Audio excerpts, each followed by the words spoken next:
And greetings. Happy Tuesday. Not just any old Tuesday, though. The Tuesday of Tuesdays. I am Steve Deace down here in Dallas at Blaze HQ as we get loaded for bear for tonight's election coverage. Aaron McIntyre, Todd Erzin are back there in Des Moines. I, of course, wore blue for this election. I figured I jinxed us with the red the last time. Let me see if I can jinx them. We are brought to you by our friends over at First Cup Coffee Company, with a flavor for every freedom-loving American. If you want to get involved with them right now, not just because they share your values of faith, family, and freedom, but because they also make some darn good coffee as well. Get a discount when you use my name, Deace, as your promo code when you go to firstcup.com. Firstcup.com, promo code Deace at firstcup.com. Promo code Deace. Also want to let you know, of course, as you know, what today is. And where you want to go for the best coverage is right here on The Blaze. So we are bringing it to you all night long, Lionel Richie. You do not want to miss it, beginning at 6 p.m. Eastern. Here's what you need to do. If you're a BlazeTV subscriber, simply log in on the BlazeTV app, your browser, Roku, Apple TV, Chromecast, Amazon Fire TV. The election stream will be right there front and center. You can also, everybody, go to YouTube and X or Twitter.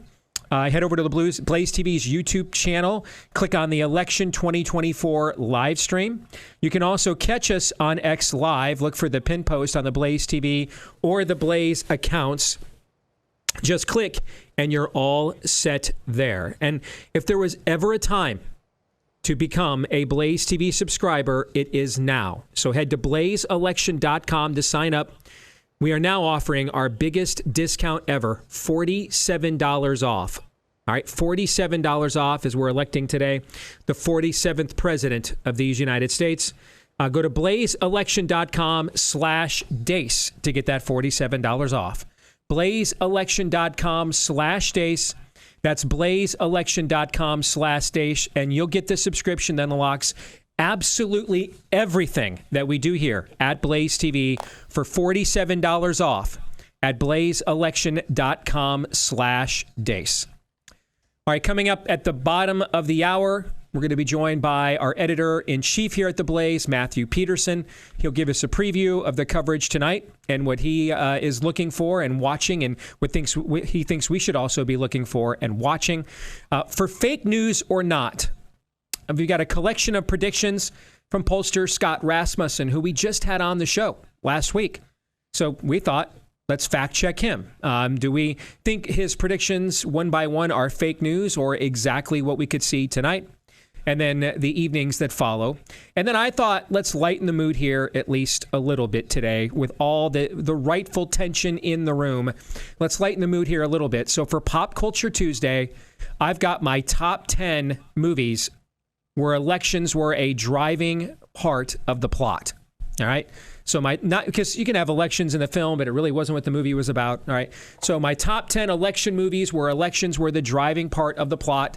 We'll count those down. We'll have some fun with that. See how many Todd and Aaron likely haven't seen. We'll get to all of that. Let me actually start there real quick before we go to the montage. How are you two feeling right now? Todd, I'll start with you. I'm optimistic if it's a normal election. I'm pessimistic considering how we know elections are done these days. So I'm not any different than yesterday. Yeah, you went and voted this morning, right? I Todd, did. 1 second, Aaron. You went and voted this morning, Todd. What was it like there when you went and voted? We got there about 10 minutes before the polls opened, and there was a line 20 to 25 deep. It was efficient, moved smoothly. Yeah. Okay. Aaron? Yeah, I haven't been to vote yet. My wife went this morning when polls opened, and there was already a very long line in our precinct, so it seems to be pretty engaged turnout, at least in Todd and I's communities. I think word of caution, I'm doom scrolling on Twitter ad nauseum, and I will be for the rest of the day.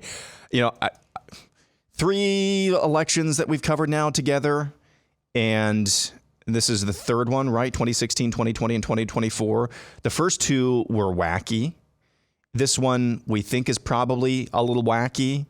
And basically on all 3 of these, well, we think maybe on this third one, but the other 2 the same day stuff that you see on Twitter about turnout and stuff, don't glean too much information from that. Don't make too many takeaways from that, because I remember back in 2016 and 2020, what we were seeing on game day throughout the day didn't exactly jive with what we were seeing that night. So that's where I'm at right now, trying to temper all of my expectations. Fair enough. Well, let's get it started then. Here is Aaron's rundown of what happened while we were away. What happened while we were away, brought to you by the final argument against Comrade Kamala. Dear Kamala Harris, let's get one thing crystal clear. The vast majority of American men have no issue with electing a female president. Our issue lies solely with you. You were second in charge of California for 13 years. As California's Attorney General, Harris promoted enforcement of a law that allowed prosecutors to seek jail time for parents of truant kids. As a prosecutor and law enforcement, I have a huge stick. So I decided I was going to start prosecuting parents for truancy. I thought that was crazy. I was like, how can you lock parents up? If you don't go to school, Kamala's going to put you and me in jail. Yes, we achieved intended effect. I opened the door and I see at least 7 or 8 cops wanted to arrest me. As a matter of fact, they did. And frankly, you know the prosecutors in my office who volunteered to do this? My homicide prosecutors, my gang prosecutors. And they went over there and I said, when you go over there, look really mean. She had me arrested and prosecuted because my handicapped daughter was sick in the hospital and had missed some days of school. I learned that with the swipe of my pen, I could charge someone with the lowest level offense. That person could be arrested. They could lose time from work and their family maybe lose their job. They'd have to come out of their own pocket to help hire a lawyer. They'd lose standing in their community. I lost my job and couldn't pay rent, and we got evicted. Weeks later, I could dismiss the charges, but their life would forever be changed. I became homeless. We had to move into a motel. All because of the swipe of my pen. I don't agree what Kamala Harris did to my mom, and I don't agree with what she's done to other parents as well. You were second in charge of the United States for 4 years. If anything, would you have done something differently than President Biden during the past 4 years? There is not a thing that comes to mind in terms of, and I've been a part of most of the decisions that have had impact. Inflation is hitting the highest level in 39 years. A record high number of illegal crossings. Crime's been surging across the nation. Huge spikes in homicides. Could we be heading toward World War III? After 17 years of failed leadership, you are now asking us to trust you as first in charge of our country. I am concerned and focused on big issues. Elementary and middle school truancy is actually a big issue. If we're trying to save the state money. Because of truancy, California public schools lose $1.4 billion a year in funding. I want money. My message to all Americans, do not trust Kamala Harris. As men and protectors of women and children, you are simply a risk we are not willing to take. That is from the Make America Healthy Again Alliance PAC, and that's what happened while we were away. Aaron's Montage brought to you by friends over at Hillsdale College. We are still handing out those free Ultimate Voter Guides, if you ask me, and that's pocket-sized constitutions. Get yours for free today. Just fill out a form, send in your address. They'll ship it to you for free as well at DeaceForHillsdale.com. DEACE is where you can go. DeaceForHillsdale.com. Claim your free pocket constitution today. They want to distribute over 1 million of these nationwide. So claim one for yourself and or someone you know that needs to read it badly. DeaceForHillsdale.com is where you want to go. DeaceForHillsdale.com. All right. I've already laid out my map of what I think will transpire tonight. I was told by a little birdie over the weekend to keep an eye on New Hampshire. Polls actually close there in New Hampshire in just a few hours, as a matter of fact. So we'll see about that. But other than that, I don't really have any adjustments in predictions in terms of the specific outcome. But I do want to make a final prediction about the general outcome. I don't believe that there will be some kind of a split verdict tonight. I could be wrong, but we'll see. I've been wrong before. I've been right before. But I don't believe that we're going to sit here, whether it's me and Glenn and Stu and Pat and Sarah and Liz and Allie and the whole crew, Daniel that's here. I saw Aron at breakfast this morning. So the whole crew of people that are here today for the coverage at blazeelection.com/Deace. blazeelection.com/Deace. I don't think we're going to be sitting here and she won a handful of these 7 states and he won a handful of these 7 states. And then we're down to Pennsylvania, or I think Aaron predicted it was going to be Wisconsin. And we're down to like counting the last precincts in those states. I don't think that's what's going to happen. I think what's going to happen actually is someone will win 5 or 6 or all of them, and the other person won't. And here's why. And I first started thinking about this when I heard some analysis from both Scott Rasmussen and Mark Halperin over the weekend. But this really crystallized for me watching the Lions-Packers game down here on network TV in Dallas on Sunday. Every single commercial break, and I'm not exaggerating, every single one. 2 commercials aired back to back. Just all that varied was the order. Ted Cruz saved my daughter from men in women's safe spaces, men in sports, from drug mules and human traffickers at the border. Ted Cruz saved my daughter, or Ted Cruz will not allow me and my daughter to kill more of our children. That was every ad. No other issues were discussed. Every single commercial. On the NFL, Fox NFL Game of the Week, one of the most watched programs of the week in the country, and the final week before the election, that was the closing pitch on both sides.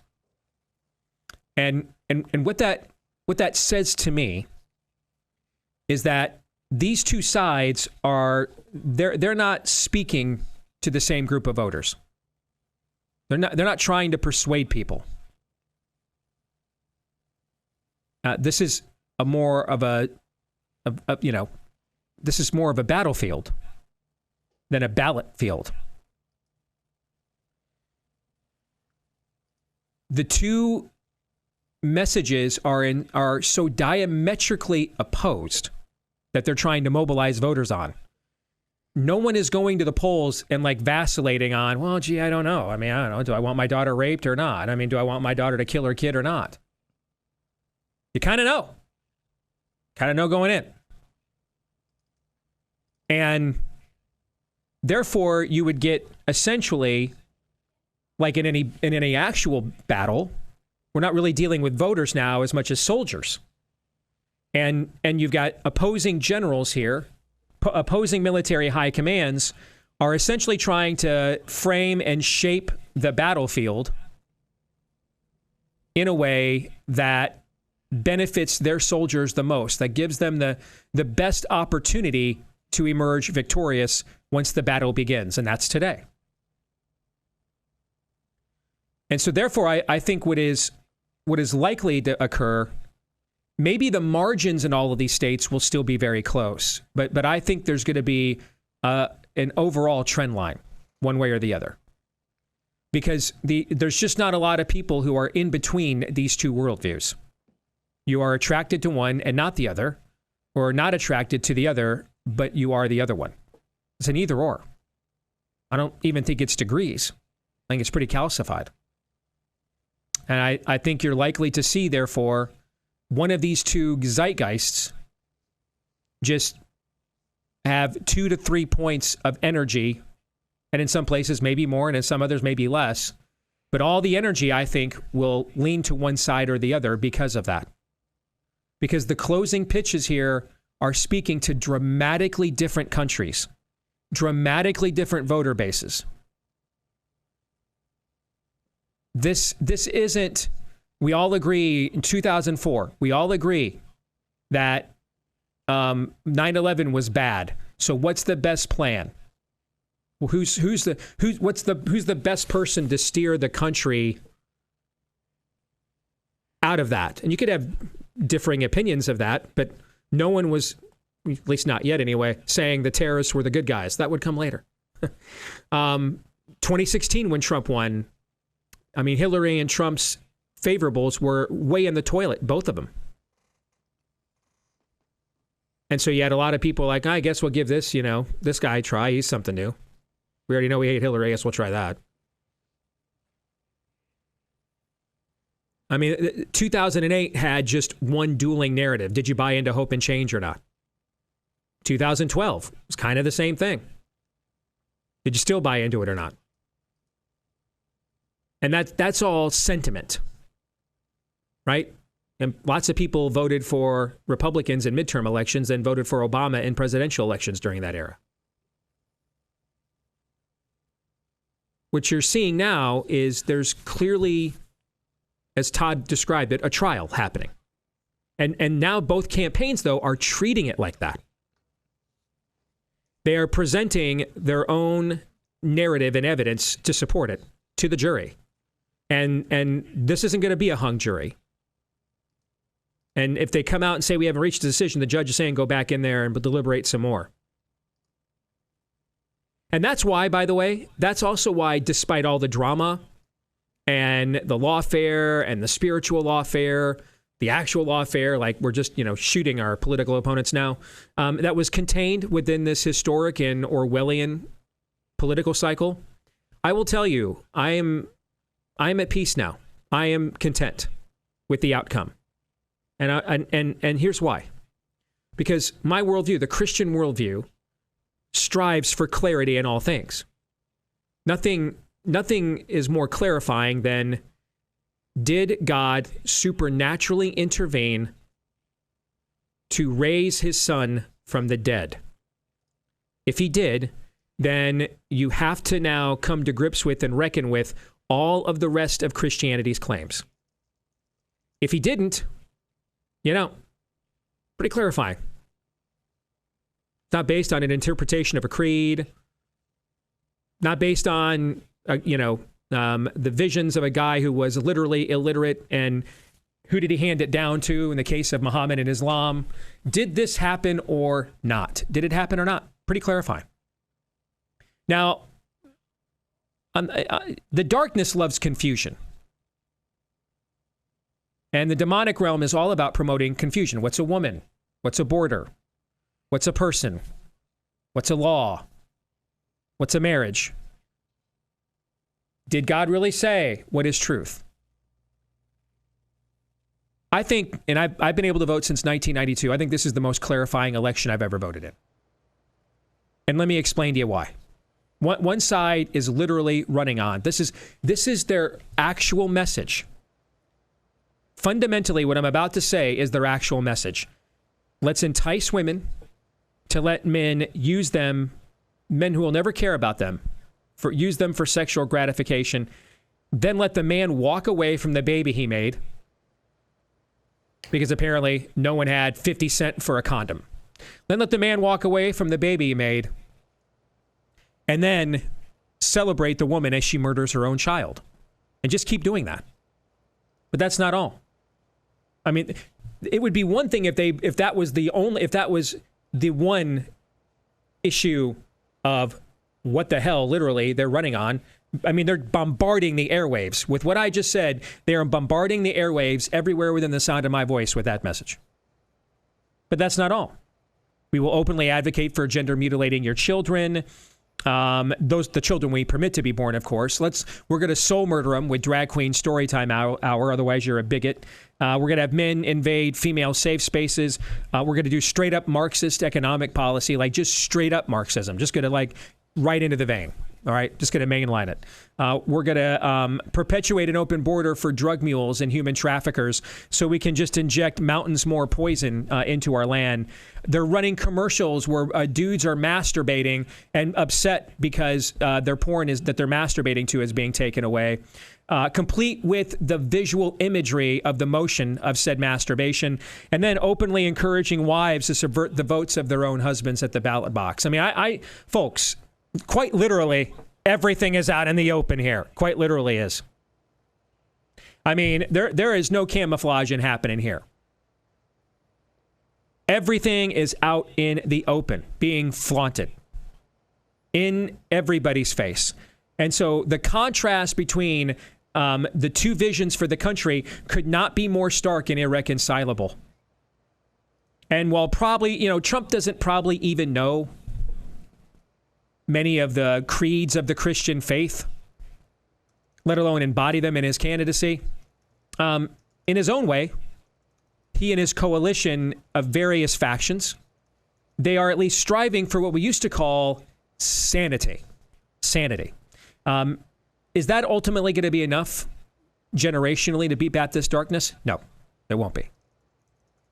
But in this election, and given the state of our post-Christian culture, mere sanity is probably the best starting point for pushback we can muster at this moment in our culture. Probably the best we can do.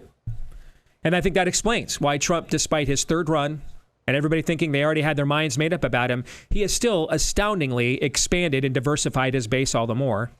Because I think you're seeing more and more people are recognizing this is insane. Trump's campaign is essentially the coalition of people that we connected with during COVID of various persuasions who were like, this is insane. Now with Rogan's endorsement yesterday, I mean, this is essentially the COVID pushback coalition is essentially the Trump campaign. That's his base now. That's his movement. Why? Because it's not just Trump that doesn't know the creedal confessions of the Christian faith. It's much of America doesn't know them either. Worse, much of the church doesn't know them either. Much of the church doesn't know them either. And so that explains then, we're not living in the era of onward Christian soldier, sadly. We're living in the era of everyone does what is wise in their own eyes. And when you're in that kind of an era, the war of good versus evil or sane versus insane goes on, whether the priests of God have done their job or not. The battle resumes.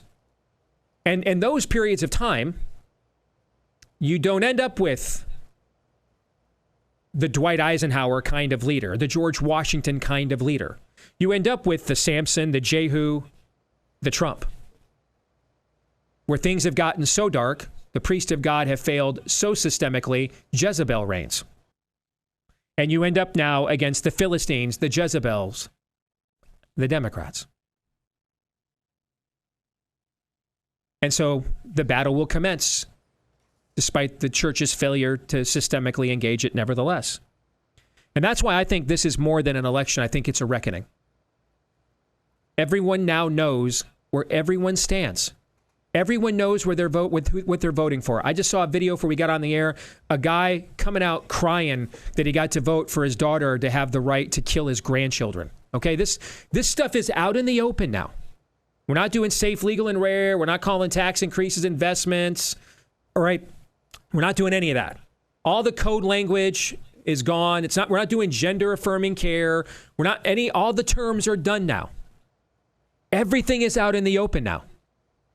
Everyone knows what they're voting for now. And even more importantly, what they're voting against. So either way, regardless of the result tonight, we are going to have clarity. And whichever verdict is rendered, frankly, is going to require hard discussions. I think one verdict has way harder discussions than the other, but they're both going to include hard discussions. And while I sincerely pray Trump wins, and I do believe that he will, I am now at peace and contented now with this outcome.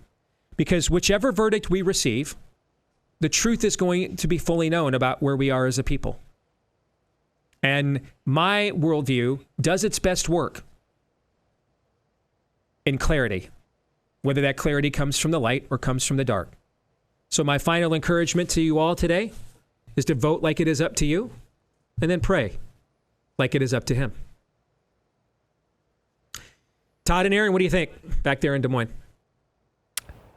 The main problem going forward, I'm talking with my wife this morning, it's perhaps a more convoluted issue if Trump wins, is assessing the Christian vote and non-vote and the male vote and non-vote.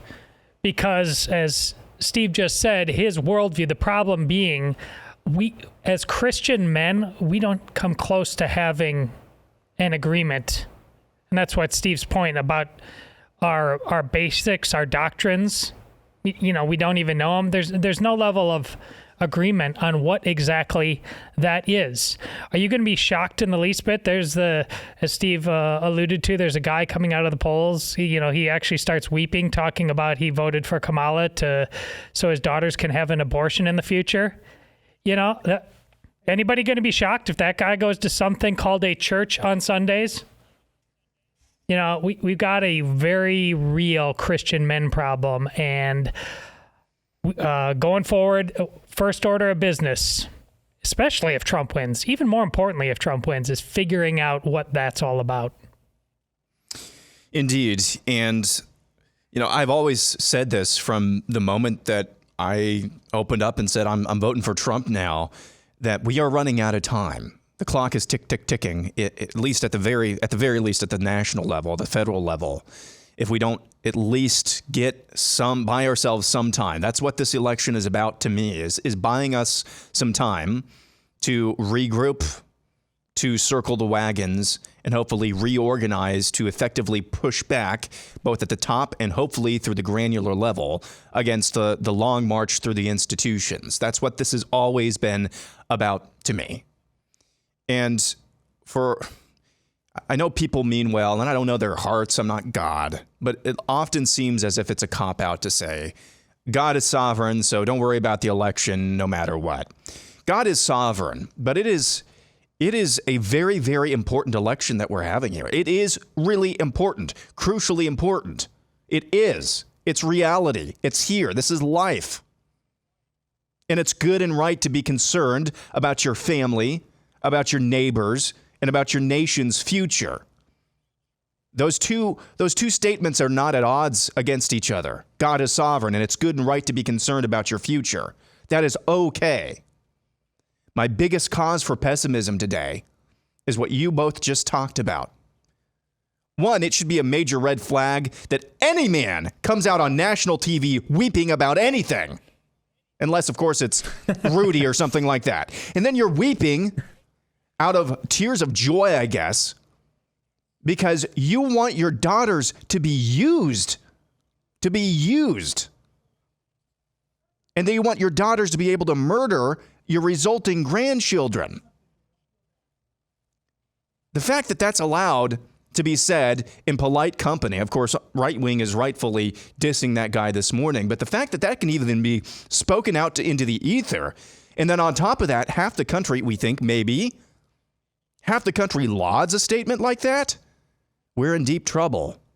And I pray that the men of America will show up today if they haven't already. If you watch a video like we began with the Make America Healthy Alliance PAC, if you have any ounce of testosterone, any ounce of that God-given instinct to protect and defend, that should get you there. Our vote is not only to pursue good, promote good in governance, that government would promote good. It's also to restrain evil. And folks, They are evil over there. They are evil. Their leaders are evil. God is sovereign, so I guess I don't have to work, right? Why do anything? Why do anything at all? Why do anything then? This is my point. Our theology is a hot mess. There's absolutely no agreement corporately about what any of these terms mean. We're a disaster. This is why we deserve a fate worse than we may get today. And we have to, if we get lucky enough to get an opportunity to reset this thing, we got to go to work immediately. No excuses. Amen. Amen.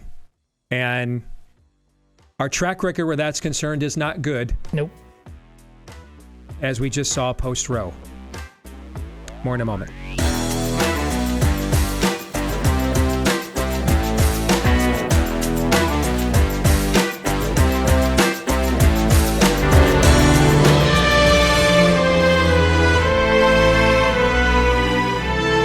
Why are we doing Christmas music? And yes! Yes! No. Yes!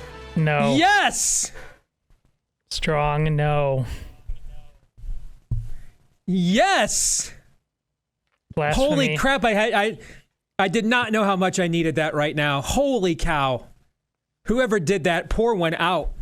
All right, from Doughboy. It's all wrong. From Doughboy to you. I mean, I needed that. Wow. That was some pep in the step right there. All right, folks. That look of death that Todd is giving me right now means I am closer to death, which means I want to contact our friends over at Trust and Will and make sure our affairs are in order. But then again, I already did that.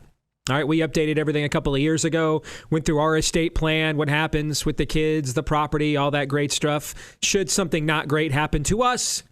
And Amy raved about how easy it was to use Trust and Will, how customizable it can be as well. So let Trust and Will uncomplicate the process of securing your future and legacy.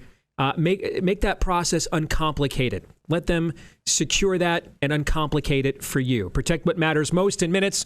Go to trustandwill.com/Deace. Trust and the word, not the ampersand. Trustandwill.com/Deace. Get 10% off plus free shipping of your documents. That's 10% off plus free shipping of your documents when you go to trustandwill.com/Deace. Again, that's trustandwill.com/Deace. And then don't forget, you want to get our biggest subscription for Blaze TV ever. We're giving it out right now today for the election. $47 off an annual subscription at blazeelection.com/Deace.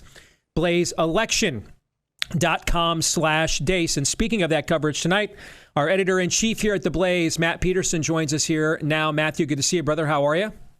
Good to see you. I'm doing great. I'm doing just great. You feel good? You feel good? Yeah, there's no reason not to feel good today. And, a little bit of caution. Everyone, I feel like the entire right is sort of like, an abused spouse or, boyfriend or girlfriend, right? Who's waiting for, oh, no, then the bad thing is going to happen after 2020 and 2022. But, going into this morning, and it's a great morning, things look good. And, let's do this. Let's watch and see what happens. Well, let's do this tonight. Let's, before we talk about the election, we of course should talk about ourselves, which we care about more around here. So let's talk about what's coming up tonight, Matt, and what people should look forward to when our coverage begins at 6 p.m. Well, I think you're gonna see two different panels full of all the people at Blaze that and hopefully you even like and enjoy. And that runs the gamut from, Orrin McIntyre coming into town. He just made it late last night on a panel with James Polis, who also barely made it, but everyone's flying into Dallas. There were some problems here, but they're here. And then you have another panel with, yours truly and, the other yours truly on this line, Glenn Beck, of course. Liz Wheeler flew in, right? Ali Beth Stuckey I just saw here earlier. I mean, everyone is coming in. And then we're going to have Stu the whole time giving the real-time coverage and updates on what's going on when it comes to the vote. We're going to have people all across the country. Jill Savage is out in Palm Beach right now, and they're setting up. Just see what the Trump party is like. You got Alex Stein out there, outside of Kamala's palace, wherever she's doing what she's going to do tonight. Who knows what will happen there? Super exciting. And then Chris Bedford is even he'll be by the Capitol and then at a watch party. Maybe people like Steve Bannon are going to be there. So we have tentacles out all over the place, Steve. It's going to be an incredible night. And again, if you don't want to miss any of it, blazeelection.com is where you want to go, /Deace, blazeelection.com/Deace. Get $47 off your Blaze TV subscription. Biggest discount we've ever had. blazeelection.com/Deace.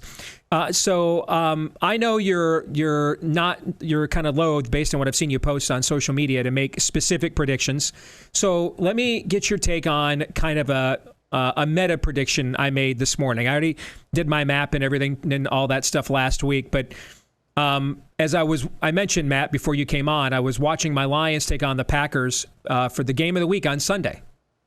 And so one of the most watched shows on network television, and the final pitch, every commercial break of that game because I was down here in Dallas already this weekend, so I watched it here locally. Every commercial break, every commercial break, back to back, just it depended on the order, back to back, Ted Cruz saved my daughter from an open border and from men in safe spaces and female safe spaces, or from losing her opportunities as a female athlete. So Ted Cruz saved my daughter, or Ted Cruz won't let my daughter kill her children the way I got to kill mine. Every commercial break, Matt, these ads ran back to back. It just varied on which order they ran in. And I'm watching this over the course of 3 hours, and I'm thinking to myself, this is the closing pitch. The closing pitch of both sides. They're not, this tells me they're not arguing for persuadable voters here. They're trying to frame a battlefield. And we've got dueling armies here. And you're trying to shape the electorate like a general would a battlefield, so that when the soldiers engage on game day, your soldiers have the advantage on the ground. That's what they're doing here.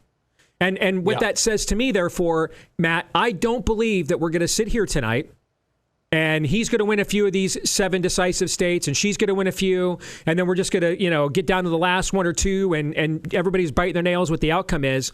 That to me indicates we've got dueling zeitgeist here. And the margins in each of these states may be close, but I think someone's winning like 5, 6, or all 7 of them, and the other person's like winning none of them or 1 or 2. That I think you're looking at tipping points of energy on one side or another that swing this 2 or 3 points, so that the margins within the states themselves may be competitive, but the meta trend line maybe is not. What are your thoughts?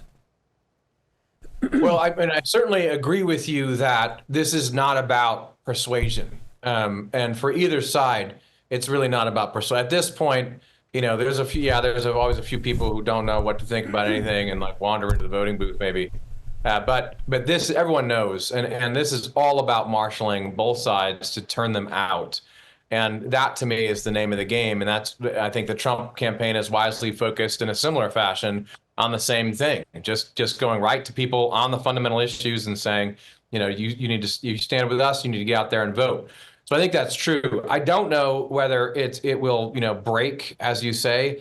I believe that happens. I believe that is something that appears to be happening now, but that's just too much I don't know. So my cautious optimism, though, is we have already seen a cultural break, and the question is whether that transfers into votes. Because right now, as you look around the scene and you see what's happened over the last year, Trump went from not campaigning, right, sort of no one knew what he was doing, to just becoming this juggernaut again, driving the news cycle. And culturally, you just see they're running out of gas. It's hard to even tell if they believe what they say at this point. And all the people in between are breaking for Trump. Rogan, right, Musk, but a lot of people underneath that as well. So I really do feel like something has changed. It's a very, very different scene than 2020 or 2022. And something has already snapped culturally. I do feel like that's the case. And they pushed this machine up to 11, the culture commerce machine, for 9 years. And it does seem to be sputtering. But, that being said, will that translate to votes? Will the realigned coalition come out on election day and vote? That's the question. To that end, that's a great segue. You didn't know I was going to ask you next, so your timing is impeccable. I got a text from one of my best friends in this battle this morning, who is an A+ grassroots organizer, and we were talking. He had read what I had, some of what I just told you about the dueling zeitgeist I posted on social media last night. And he read it when he got up this morning. He said, I think you've read the room right, but I'm very concerned that the kind of turnout operation that is necessary to gather and galvanize that energy and direct it into a specific outcome is either not there or untested. And he goes, that's the one thing that causes me the most pause in getting enthusiastic and excited about the result tonight. And so we do have a unique situation where Trump has outsourced this to third-party groups like Musk's, like Turning Point USA. It may turn out to be a stroke of genius It may turn out to be the new model going forward. It's hard to be more mediocre than the pre-existing Republican Party turnout operation, okay? So it might be a stroke of genius, but we also don't know, right? And so that, to me, is one of the great unknowns about what's going to happen today. Yeah, I mean, I will say this, although I may not see eye to eye with the campaign in some of the things that especially certain people have said they believed or don't believe in terms of issues and ideology with the Trump campaign sometimes. Even all those people, I think they've doubled down on this strategy, and that is to go out to those Trump voters, particularly the ones who, don't usually vote, and just focus on getting them out there. And, I think that is probably a wise strategy. Execution-wise, right? Will it happen? I don't know. I mean, it certainly feels that way, though. That's why I'm cautiously optimistic this morning. There's all kinds of unforeseen stuff. You don't know what's going to happen, but it really feels like the momentum is there and something has snapped. But here's the thing. We also know, as you have spoken about, there are a lot of women out there who are going to go out for the quote-unquote right to kill babies, and that is a galvanizing issue. And there's a sort of a new coalition on their side that is very used to going out and voting, right? So we'll see what happens. But right now, people should be optimistic. They should be realizing that we might be on the cusp of something really great. On the other hand, eyes wide open. And here's the other thing. Everyone's eyes are open. It's not like 2020, right? I mean, you got everyone from Elon Musk all down looking for any kind of irregularities or any kind of cheat going on. So, cautious optimism, but you got to get out there and vote. The only thing that's going to prevent this in event any state is close from being a complete mess is making sure that just everyone goes out and votes everywhere, no matter where you live.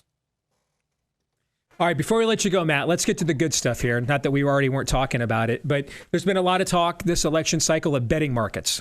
Okay, and when it comes to betting markets, I would consider myself degenerate adjacent.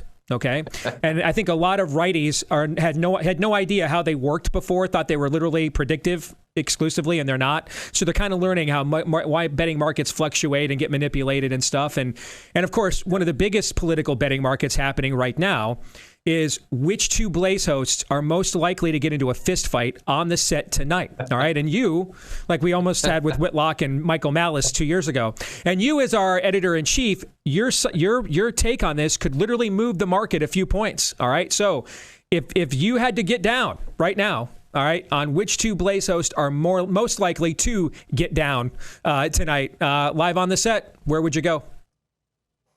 I mean, first, I'd think of a wild card, like someone you kind of wouldn't expect, kind of comes out of nowhere. And so I'd say Horowitz. Like Ali Stuckey. Yeah. Oh, yeah. Horowitz. Yes. That would be. But I think I'd go Horowitz first, just off the top of my head, as someone who might just be triggered and be talking about red states and really throw down with someone. I think that'd be great. As far as someone else, like we have. Do we know Liz Wheeler well enough? Do we know, that's true. How feisty she is? That's very true. Yes. And she, I believe lives in a blue state. So can she be trusted? Right. And you know what? Same with Daniel. He lives in a blue state too. We're bringing in these blue state refugees here, and who knows what they're injecting into the energy here on set, what they're bringing with them. That's a valid point. No doubt. They're coming here to the heartland, these coastal elites, and we don't know what's going to happen. We have no idea.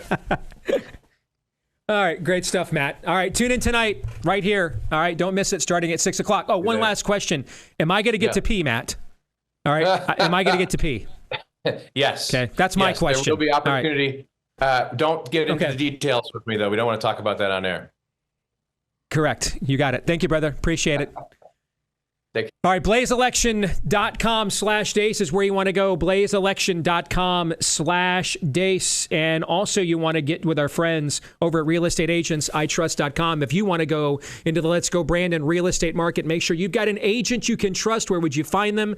The name kind of says it all. Realestateagentsitrust.com is where you can go, and we'll hook you up with an agent whose track record of success we have validated and verified before we put him in our database to recommend him to good people like you. And a lot of times those agents are from right here in our audience, just like you too. So you guys have a common value system in place. So whether you want to get across town or across country in these unprecedented times, Bing. Make sure you go into the real estate market, this unprecedented real estate market, with an agent you can trust. Just go to realestateagentsitrust.com. Again, realestateagentsitrust.com. All right, Todd and Aaron, your thoughts on the conversation we just had with Matt Peterson? Good call on Horowitz. I remember when all three of us were down there a couple of years ago. Daniel was there as well. He was doing his show, and I was walking out in the atrium there, and I heard just yelling coming from one of the studios. And it was Daniel doing his show, and it was frightening. It was very frightening. So good call on Horowitz. Yeah, the eyes wide open comment on the end and not being taken by surprise. But I swear, if you want, you know how much I hate talking about the next election, but we should be. But, whoa! Oh, yeah. We have to talk about the next election after this one. We can't be doing this again. Voting machines, irregular. We got to stop this. We aren't serious. Oh, you mean like the process and not candidates is what you're talking about. Don't talk about a single candidate for a long, long time. But the process, absolutely. Right. This is not, we have to be grown-ups about this. This has to stop now. This is the reason why I can't be optimistic about today. And no one should be, because we're worrying about whether, people, how long do people have to wait in line? Trump's already saying, stay in line, hold. This shouldn't have to be the scene from Braveheart, okay? It shouldn't. That's very true.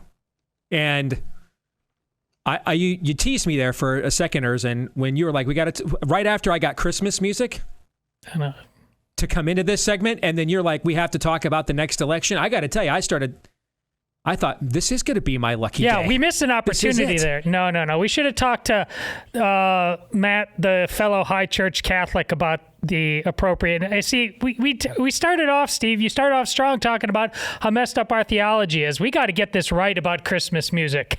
For goodness sakes, are we serious or aren't we? Oh, when it comes to Christmas music, brother, I think you know that I am. You're not serious. I'm quite serious. I was told when it comes to that topic, I'm very serious. I was told that was not planned at all. They were scrambling to find bumper music, and that was the only one that they could find. So you mean to tell me we're contractually aligned with a company whose default setting is when in doubt, play Christmas music? Okay. I guess. Let's just renew right now. Let's just extend this deal right now. Maybe to eternity. I'm in. Let's just extend it now. The default setting around here is when we're not sure, Christmas music.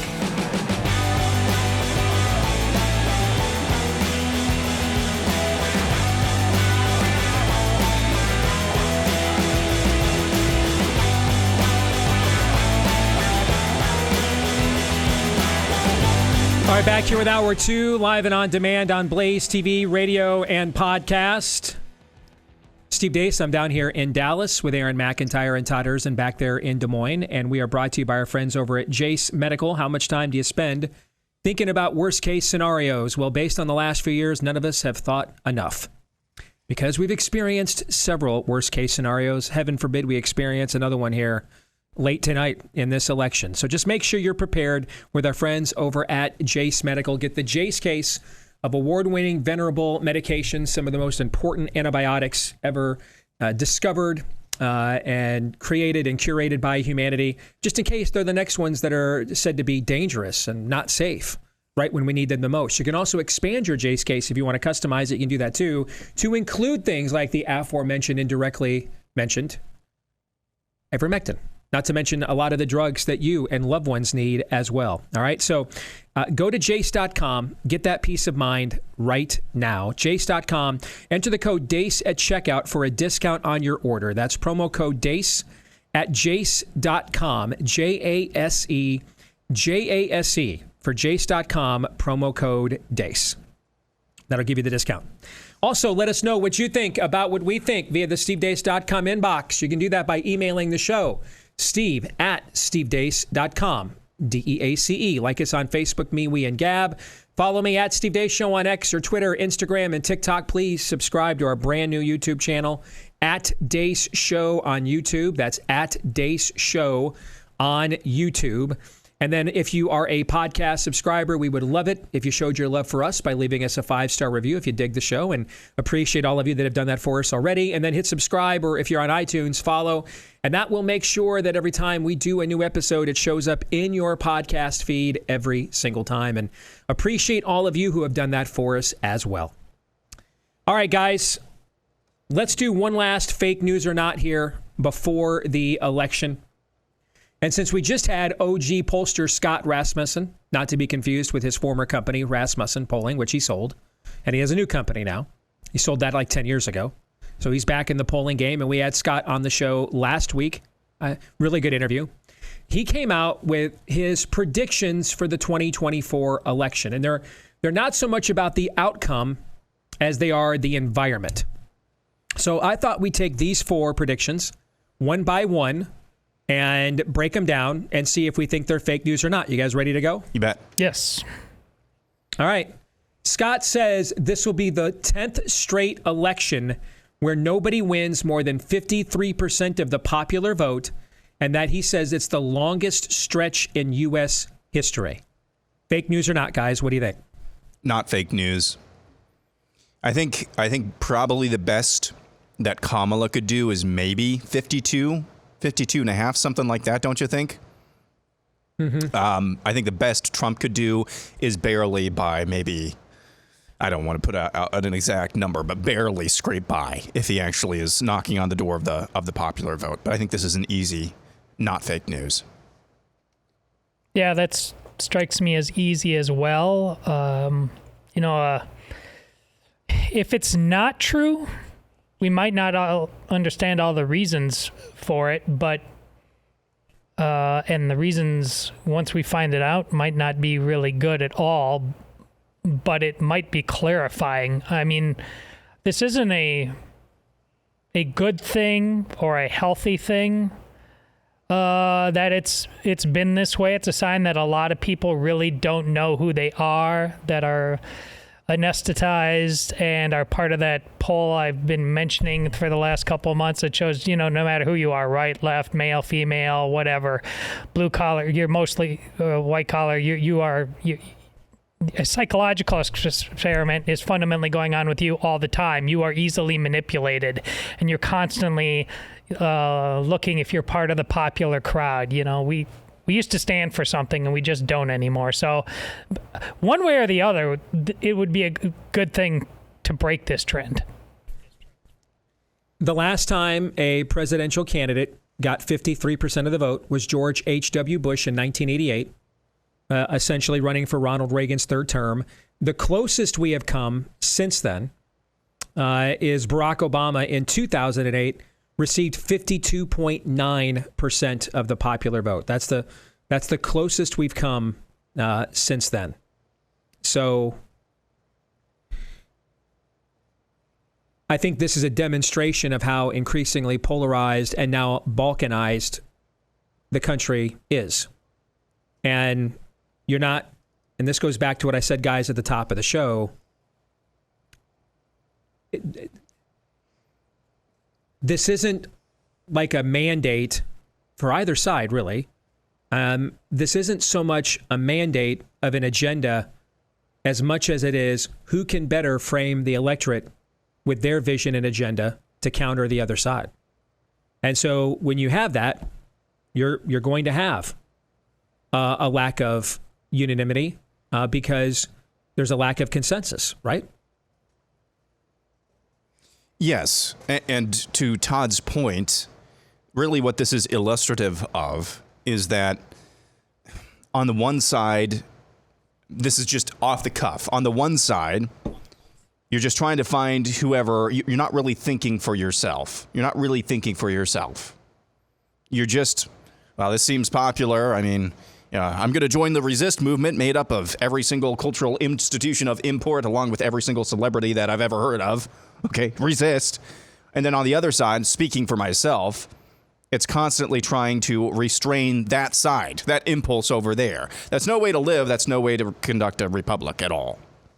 Yeah, I said it on social media this morning without even mentioning Trump, but we need to be citizens again. If we're citizens again, we'll break this. Right now, we are very much slaves to passions that are incoherent, and we clearly can't get past them. We're stuck running in place, and we have been for quite a long time.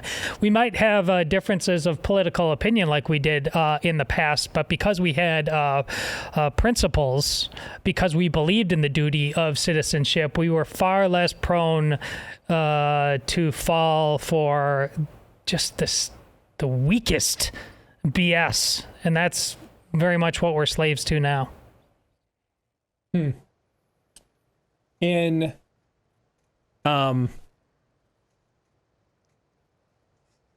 2016, Trump won with 46% of the popular vote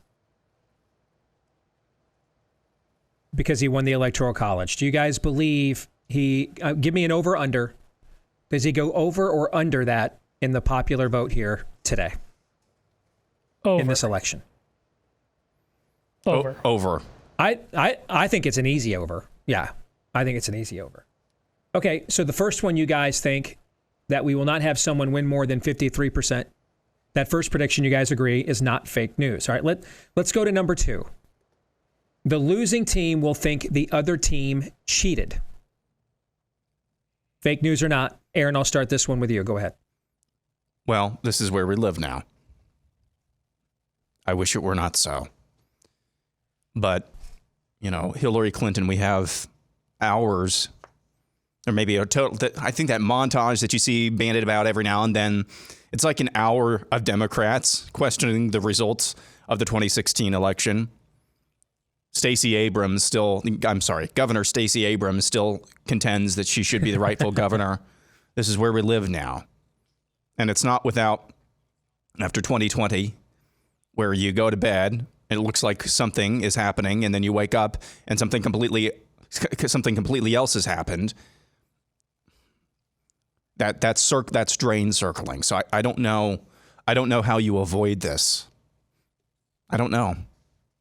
This is what I said. We have to get past this. The next election, this is the kind of thing we have to think about. Of course, both sides are going to think this way because one side does openly cheat and is proud of it.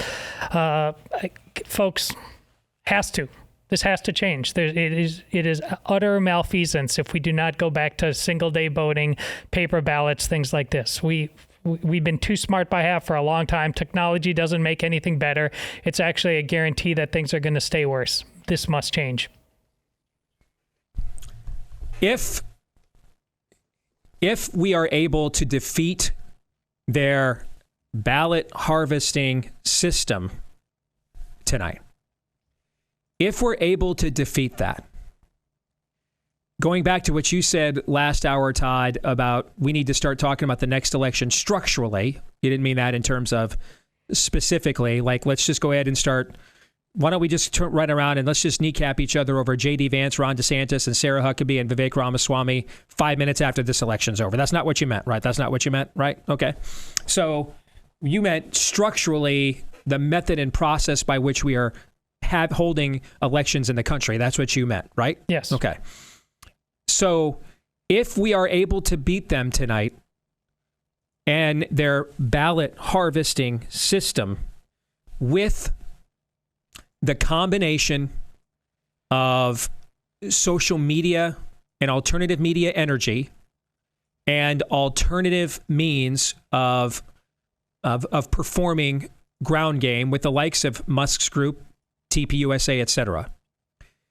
As a follow-up question to what Scott is saying, is that the new path forward to the right? Have we learned now that the environment has changed, and it used to be that you needed a ground game to drive your air war, but now it is the air war that drives the ground game, and that the energy on the social media level, the ability to get your get out the vote message, because everyone owns one of these, and so the ability to get your get out the vote message to every human in America of voting age, to get this to them right away. You don't have to door knock, you don't have to do all the other stuff before. You can hit a button and this shows up in their face right away. that it's the other way around now. It is the Air Force now that drives the ground game, and that may at some level mitigate their advantage there when it comes to ballot harvesting, provided there is and remains a platform like Twitter that is free and therefore fair. Thoughts on that as a follow-up question? Before any of that, it's just policy. It's about making people's lives better and why they voted the way they did. If there is an awakening that's showing up, that's more than the technology, the ground game, the messaging. It's about actually earning the respect of the American people because they understand what you're doing, why you're doing it, and that they aren't trying to manipulate you. First and foremost, it's about integrity and honesty. And as far as the machinery of how you actually restore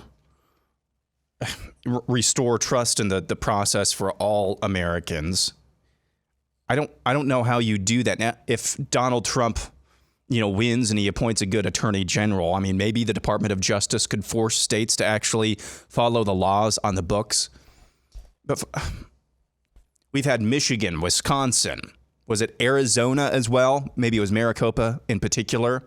Oh yeah, it's going to take us a while. I think it was Maricopa. It was basically just days. Maricopa County. Yeah, just Maricopa County. It's going to take us 13 days. Oh, we're not going to have the results of the election. Florida, what is the population of Florida? Florida population is 21,500,000 people. They're going to have the results of that election by 9 or 10 o'clock Eastern time tonight. It's going to be done. Yes. Done. What's all of your other excuses? You don't have any good ones. And why don't you have any good excuses? That's the crux of this, is because most of these states are run by people, right now anyway, who don't want to actually have free and fair elections, in my estimation. Hopefully, I was hoping this in 2022. Hopefully tonight, maybe magically, we will have that faith restored across the board. Somehow, some way. All right, let's go to number 3. Scott Rasmussen says the winning team will claim a non-existent mandate and overreach as a result of tonight's results when they get into office. Todd Erzin, is that fake news or not? That is fake news. Honestly, if Kamala wins, I don't care how narrow the margins. I don't even care if she cheated, and that's how she gets in again. That's a mandate to do whatever they want to us whenever they want to us, and we're probably not going to do a damn thing about it. Yeah, it's a mandate. I mean, it's our country. We should retire We the People if Kamala wins, because we just don't care enough. We're too busy. We got other stuff to do, which is why I'm so concerned about both the Christian and the male vote coming out of this thing. You're damn right. I don't care how narrow it is. I don't care if they cheated. If Kamala is in the White House, it's a mandate to basically screw us over, and most people won't care. Aaron? Yeah. I don't want to do any black pills today, or as much as possible, although I've done a couple already. I think Todd is probably barking up the right tree. Why wouldn't you see that as anything other than a mandate if you're on their side? On our side, it's tough for me to say, because from what I've seen from Trump trying to do things differently this time around in terms of transition, hopefully staffing, I want to say it's different than any other Republican, and it is. He is different than any other Republican. He's not any other Republican. But I'm still, as Matthew Peterson said, we're kind of like a battered wife syndrome, where it's like, take the W and run with it. I want to see a mandate. Regardless of the margin of victory, I want to see a mandate. And so I'm going to say, I don't like the framing that Scott Rasmussen used here, but I'm going to say it's probably fake. It's probably fake news, because I could see it's split to me, because I could see Kamala, no matter how large the margin is, she's going to claim a mandate. And I could see Trump, no matter how small the margin is, maybe not taking the W where it needs to be. So I don't know where I'm at an or on this one, on the fake news or not. This is the equivalent of a hold. I've got a split verdict. I guarantee where Todd is correct on the Democratic side. Guarantee they will overreach. You know, one of the undeniable truths of American politics is you can always count on Democrats to overreach after any victory and thus set the stage for a Republican rebound because of the backlash and blowback to that.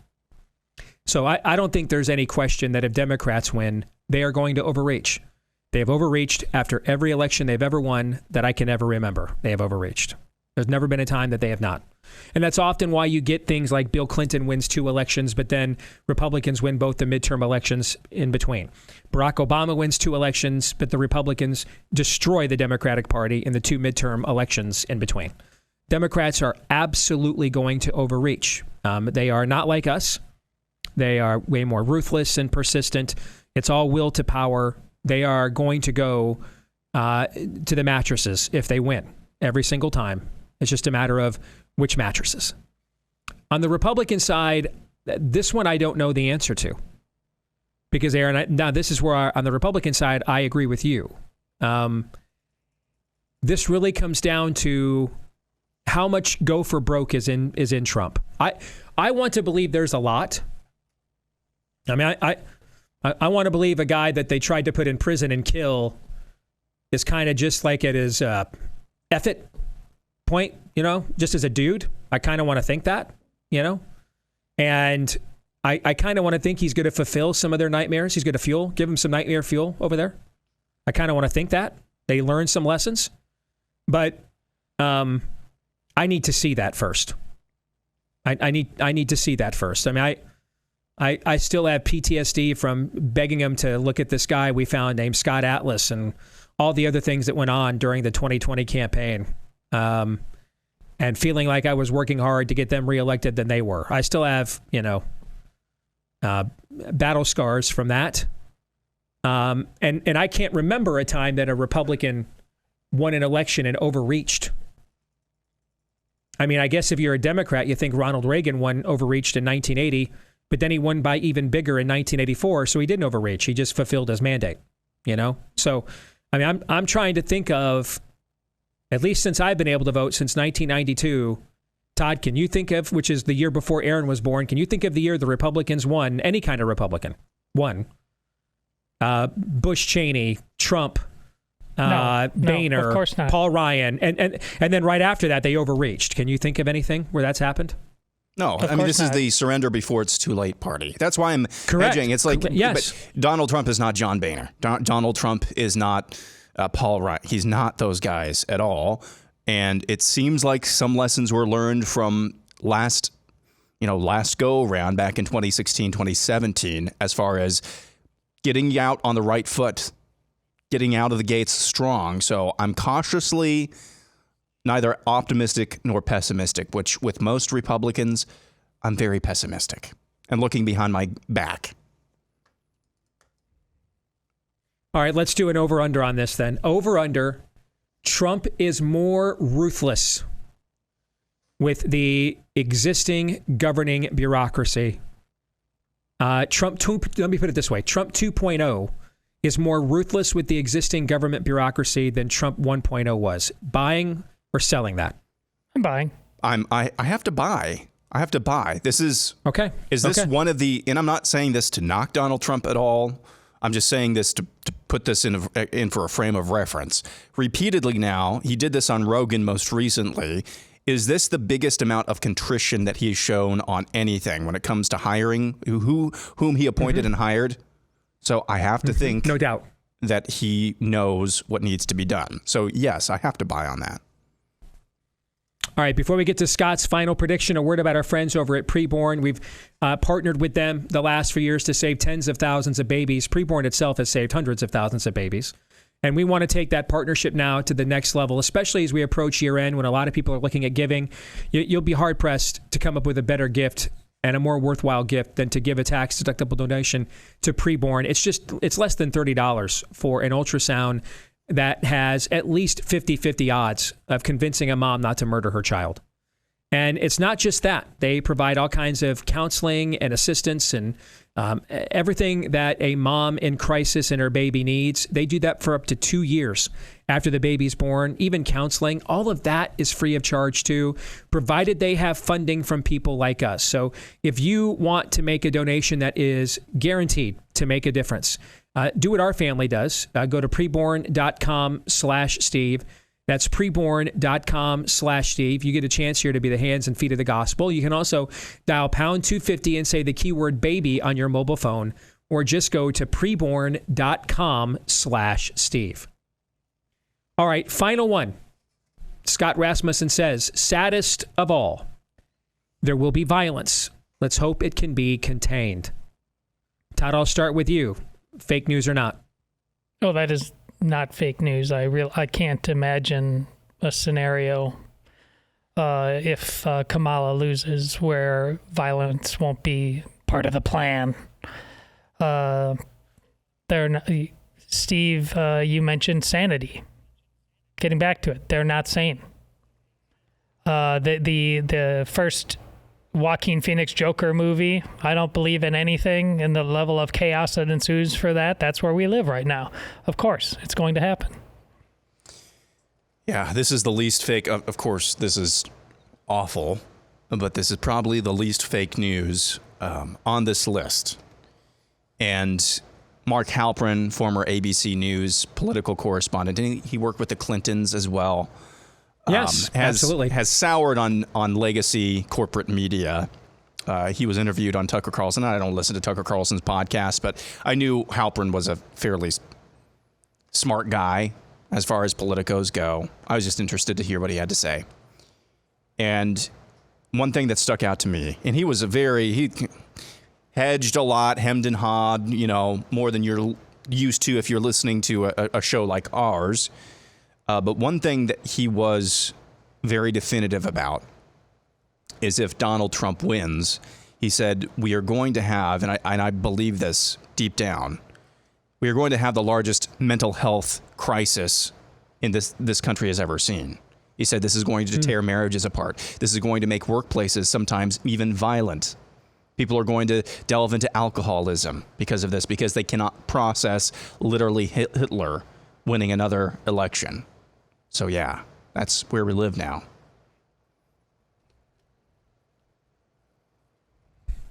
What Halperin is essentially saying, just his worldview is limited to correctly identify it. But, religion. We last year, we changed this segment from fake news or not to idolatry or not. That's what he's describing, idolatry.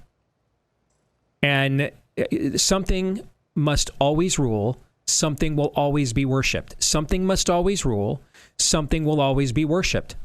And so if you've, let me take it a step back to the abortion issue, or actually a step forward to the abortion issue, guys.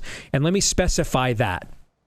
For those of you that are kind of agnostic when it comes to faith or new to faith, and you're curious and learning, and because of the current state of anemic, impoverished levels of catechesis that goes on in the American church, you may not understand, why are people so emotional? Why are people that are in favor of abortion so emotional that every other issue would take a back seat? Like they would agree with us on every other issue, but if we won't take that issue off the table, they're a no. Why? I'll explain it to you right here. All right? All of us either want our sins forgiven or affirmed. We all want our sins either forgiven or affirmed. We all have a conscience. Now, the problem with getting our sins forgiven is we have to then go to something or some being or someone for that forgiveness. And you cannot get forgiveness without admitting that it is a sin, that it is wrong. Our consciences don't like to admit when we're wrong. I don't know how many of you guys are new to being human. We don't get up in the morning and the first thought is, all right, I'm going to be wrong about these things and I'm going to admit them. regularly. In fact, let me preemptively admit I'm wrong. People don't like to be wrong. Okay? And there are some sins that we commit that are so personal and so intimate into how we are made and constructed as human beings in the likeness and image of God that they dent the soul. They stain the soul. And if we do not permit our conscience to let us convict us of these things, so that we will then seek the forgiveness we need, we will do the opposite. We will harden our hearts. And we will claim that it wasn't a sin at all. It was good. We'll justify it. And then once we've justified it in our own hearts and minds, we will then want other people to affirm it in theirs. There are no neutral spaces morally. There are none. We all want our sins either forgiven and redeemed or affirmed and institutionalized in our own conscience. And this is why. Once we've gone to the lengths of hardening our hearts to that level, that we will not even consider forgiveness because it would cause our conscience to admit we did a terrible thing, we will then look to have it affirmed in order to soothe the conscience and to soothe the heart that we have hardened. We will then turn it around and say that the evil we did is not evil, but it's actually good. Or you made me do it, or I'm a victim. This is paramount to the human condition. This inflicts every human being who ever lived, regardless of race, creed, color, era, language, custom, culture, country of origin, irrelevant. This is true of every human being. Every human being who's ever lived is living now, all 8 billion of them, and will ever live in the future. All want their sins either forgiven and redeemed or affirmed and institutionalized. And so the greater the sin we have hardened our hearts to, the greater the sin that we have that we seek affirmation for, the more zealous we will be in pursuit of that affirmation. Someone just cheats on their taxes, they're not necessarily running down the street to say, I got over. Okay? Maybe you tell a buddy or something, ha, ha, ha, ha.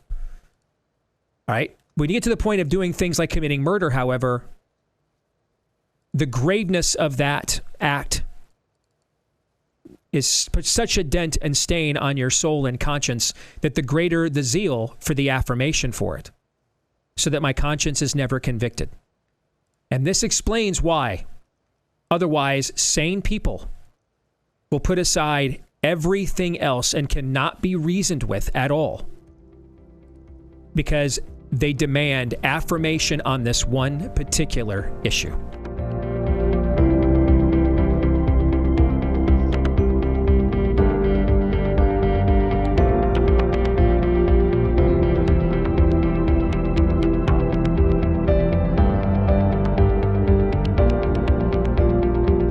All right, back here on the Steve Deace Show, and man, I hate to sound like a spoiled brat with first world problems. Blaze puts us up in a nice hotel whenever we come down here, but I got to tell you, man, I miss my Miracle Made sheets back on my bed at home. I've been down here since Friday night. This is the longest I have gone without sleeping on Miracle Made sheets. Friday, Saturday, Sunday, Monday. 5 straight nights tonight. Yeah, longest I've ever gone in the last 2 years. Since they came on board without sleeping on my Miracle Made sheets. I miss them. That's the best endorsement I could give. They are fantastic with silver-infused fabrics inspired by NASA to help with regulating your temperature at night, whether that's too cold, too hot, or just right, to make sure you get the best sleep every single night.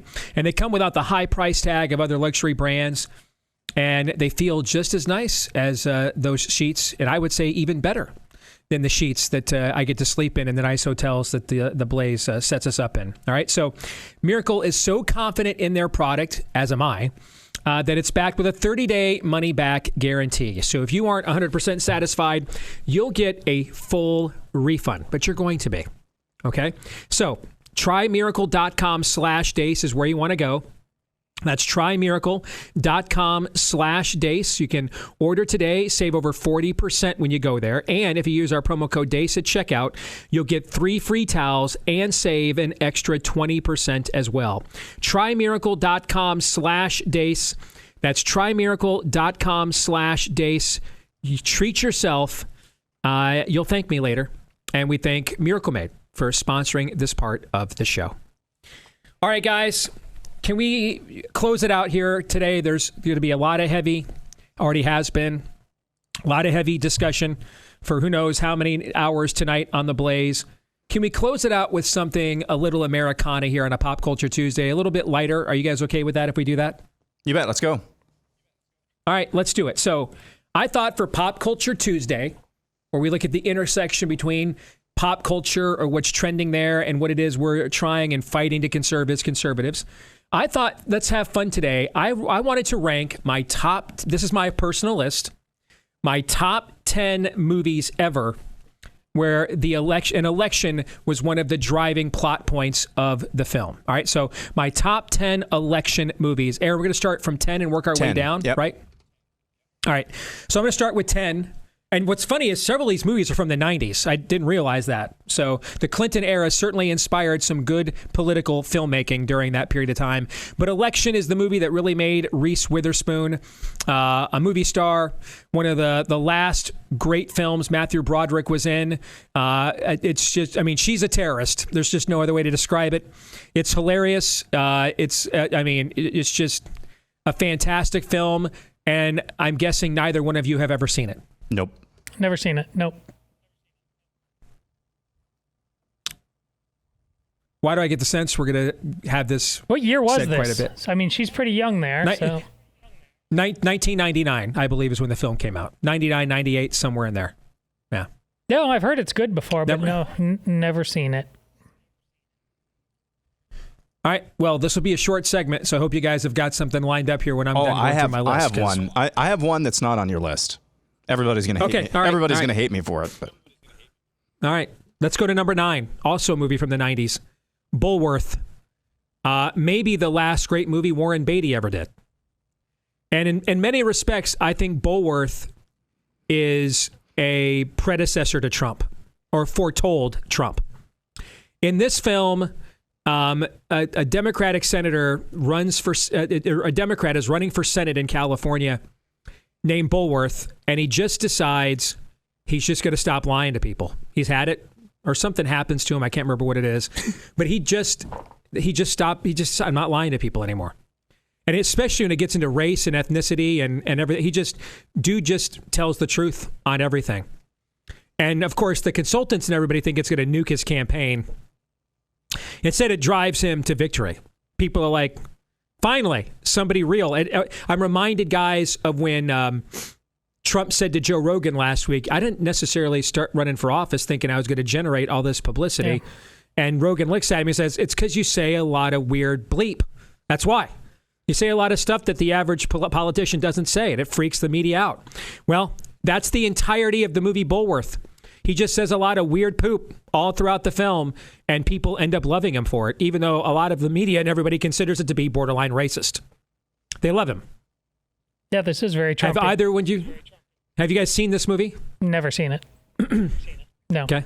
But you had me. For 2? It absolutely sounds Trumpian. I should watch. I mean, I should watch more movies. Maybe I should get out more too while I'm at it. I don't know what's more awkward on this show right now, coming in and how we're going in and out of breaks with everything breaking here at the Blaze, or this segment we're doing right now. What's more awkward? That was going to be that was the funniest thing I thought about this segment when I saw the list. So I'm just gonna. I didn't see that one. I didn't see that one. I didn't. That's comedy gold. That's gold, Jerry. That's gold. All right, it's cringe gold at the very least. It's cringe gold. All right, number 8. I know, Todd, you saw this. Okay, I mean, Rush Limbaugh did weeks of shows on this movie back in the day. You never saw this? I've never seen Wag the Dog. No. Oh my gosh, Todd, what were you doing in the 90s, dude? What were you doing? Well, other stuff than just watching movies, man. There's more to life. Holy crap! There's lots of stuff to do in this world. Smell, touch grass, you know. what's hilarious about Wag the Dog, and this is why Rush at the time spent so much time talking about this film, is this movie came out, let me double check. I want to double check this, but I think I'm right, okay, of when this movie came out. Wag the Dog, yes, 1997. So this movie came out right during the peak of the Monica Lewinsky, Ken Starr probe scandal, etc. And the plot of this film, and it's got an all-star cast, Dustin Hoffman and others. The plot of the film is that a president is in the midst of a sex scandal. You can't make this up, okay? He's in the midst of a sex scandal, and so to distract the country from that, he conjures up war propaganda to distract the country from. Robert De Niro's in this too. Noted Trump derangement syndrome mental patient. De Niro's in the movie. Woody Harrelson's in the movie. Dustin Hoffman's in the movie. It's an all-star cast. Okay. And he conjures up, the president mired in this sex scandal, conjures up a fake war propaganda to distract the country from his scandal and his crookedness and rally behind him instead. And the whole thing is, Todd, do you remember what Bill Clinton did at the height of the heat on him for the Ken Starr probe? Do you remember what he did? Oh, not off the top of my head. He bombed. Oh, of course. He bombed an aspirin factory in Afghanistan. Yes. And I think, wasn't it because terrorists were allegedly there or something? Okay. And he bombed an aspirin factory. It was supposed to be a terrorist compound, if I remember, and ended up being an aspirin factory in Afghanistan. Life imitated art, art imitated life. Okay. And so I just remember listening to those shows, and Rush was fascinated with the psychology of Hollywood producing a movie doing exactly what Hollywood's favorite president ever was doing right at that particular point in time. I'm sorry, but this just sounds, quite frankly, quaint and boring, because I'm old enough to remember when the Chi-Coms had a lab accident that resulted in the entire world being locked down for a year. So you got me on that. You got me on that. All right. Wag the Dog is a great movie. I mean, I'm almost interested in going back and watching it again. It's so good. All right. Number 6 on this list, also from the 90s, and also about, we're at number 7. We're not to number 6 yet. Number 7. This is Jon Stewart's movie that came out right when theaters started to reopen from COVID, called Irresistible. And essentially, Steve Carell plays a left-wing, the blonde there, what's her name? That actress's name, I can't remember. What's her name? That's Rose Byrne. Yeah, Rose Byrne basically plays Kellyanne Conway. She is basically playing Kellyanne Conway, and Steve Carell plays this progressive political consultant who's tired of getting killed by Trump and Kellyanne Conway. And so he goes to your native state of Wisconsin and tries to get a guy to run for office who was just what the Democrat Party was in the 60s, 70s, and 80s. And the entire Democrat Party fights him the entire time because they want the whole thing to be about racial and sexual identity and everything else. The film is very funny. It is very self-aware. It's very well done. Unfortunately, Jon Stewart has demonstrated almost none of that self-awareness since the release of this film. Yeah. But I would highly recommend it because it does speak to the era politically that we are still in right now. I have seen this one. Have you, Todd? No. Oh. Yay! No. Yay. And I refuse to see this movie because of what you just said, Steve. The Jon Stewart, because it's self-aware and he knows what he's doing here, it's inexcusable what he does every other time. I mean, clown nose on, clown nose off. That guy makes me sick. We are in the place we are in largely because this guy turns that switch on and off whenever he wants to. And I think a lot of people in politics, whether they're voters or politicians, are just like him. I'm sick of that level of tribalism. I refuse to watch this movie. No, I thought I was hopeful there for a moment that maybe Jon Stewart, am I the problem? he was having one of those moments when he made this movie. Yeah. But then no, he answered no. All of those MAGAs are the problems. So it's a good movie. Now, though. in the movie, it's a fun movie. In the movie, they admit they are the problem. But then you're right. After making the movie, he realized, no, you are the baddies after all. Yes.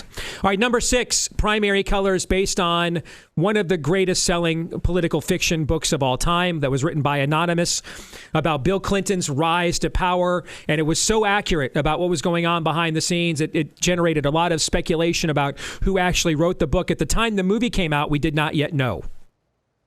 And Primary Colors is the film adaptation of the book. John Travolta as Bill Clinton is incredible. Absolutely incredible. You've invoked this film a number of times, and every time you do, I want to watch it. But you need to see the movie. You need to see it. It's one of Larry Hagman's final film roles as well. And he basically plays Paul Tsongas, and you watch the Clintons just ruthlessly screw him over. It's really well acted. And the whole plot of the movie is they start off as idealistic hippies from the 60s, and they end up every bit as Nixonian as they claimed to oppose.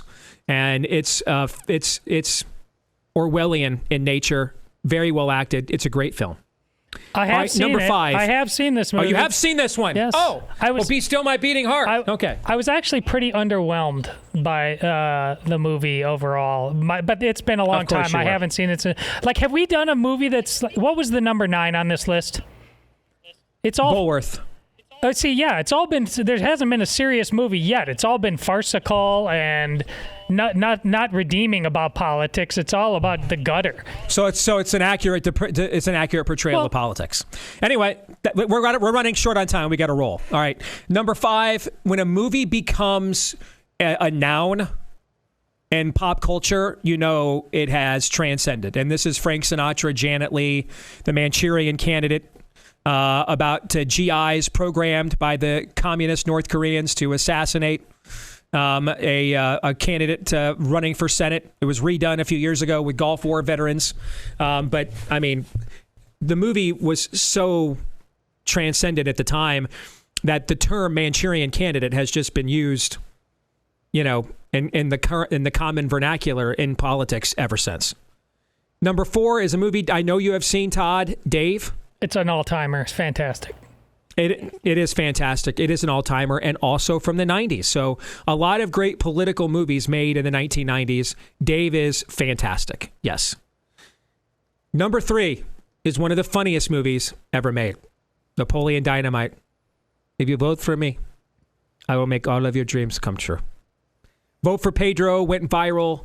One of the most quotable films I think ever made. Okay. Bow to your sensei.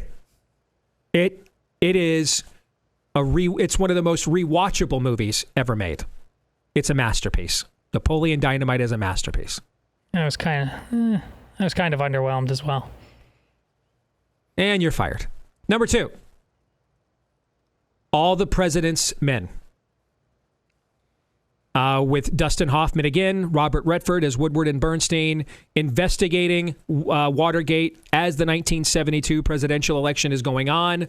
And then, of course, breaking the case wide open a year plus later with the infamous sources known as Deep Throat. Regardless of what you think of the era, the film in and of itself is high-level stagecraft. It's an incredible film. Absolutely. Yeah. And then number 1 is what a lot of people think could be the greatest film ever made. It is said to be President Trump's favorite film. The term Rosebud comes from this film. The movie is based on William Randolph Hearst with a character named Charles Foster Kane, known as Citizen Kane. Again, it made Orson Welles a goat, and it's considered by many, as I said a few minutes ago, the greatest film ever made. So those are my top 10 election films. All right, Aaron, you said you've got one I didn't have on the list. Go ahead. Yeah, Star Wars Episode 1, The Phantom Menace. It's an underrated film. Too many people Yeah, you've got some weird performances, but overall, it's a great film. Duel of the Fates makes up for everything. Oh. Like what you did there. Is it? Wait a minute. I thought it was Attack of the Clones when he gets elected Supreme Chancellor. Oh, maybe it is.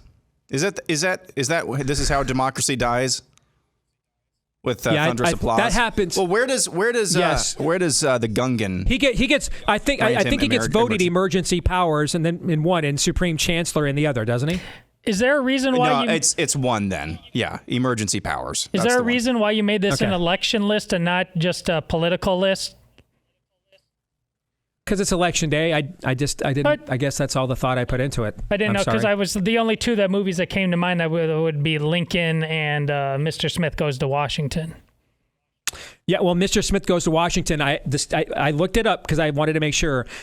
The senator is appointed in Mr. Smith Goes to Washington, so there's not an election that takes exactly. place. That's why I was wondering how. Great movie, though. Yes. Yeah, great. Absolutely great movie from Jimmy Stewart, though. You're right. All right, we're going to stick around, do overtime. We'll come up with something for Blaze TV subscribers. For the rest of you, don't forget tonight, blazeelection.com/Deace. blazeelection.com/Deace. Get the big discount. Hope to see you tonight. Hope for the big win. Vote like it's up to you. Pray like it's up to him. Romans 8:28.